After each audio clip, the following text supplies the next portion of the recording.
नाज़रीन, अवामी न्यूज़ में खबरन जो सिलसिलो जारी है। इन वक्त असीं तव्हांखे ठुल में खबर ॾींदा हलूं त गुज़िरियल हफ़्तो अॻु ठुल में मिठे पानी जे लाइ एहतजाज कंदड़ पाणी तहरीक जे अॻुवाण ऐं PTI यूथ विंग सखर अॻुवाण ऐं रवीद अली खोसो ऐं सुगरा लाशारी, मक़सूद पणियार, महताब अली, नादिर अली, अनीस इनाम बुरड़ो समेत 140 ॼणनि मथां FIR दाख़िल कई हुई, जेका अॼु SSP जेकमाबाद बशीर अहमद बिरोई C क्लास करे खारिज करे छॾी। इन बाबति नौजवान अॻुवाण जो चवणु आहे त ही केस ख़त्म थियण असांजी फतह। हेॾा नौजवान और लफ्ज़ चवनि जो छा त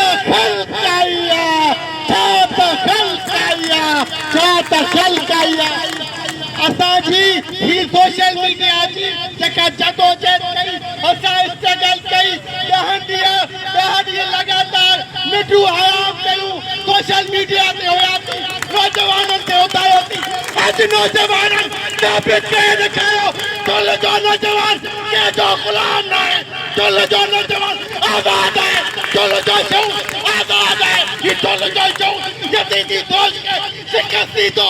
असां हुसैनी फौज कंदे आहियूं, असां हुसैनी आहियूं। वधीक ख़बरनि ऐं तफ़सील जे लाइ विज़िट कयो असांजी वेबसाइट awamiNewsHD.com ऐं ॾिसंदा रहो अवामी न्यूज़ HD।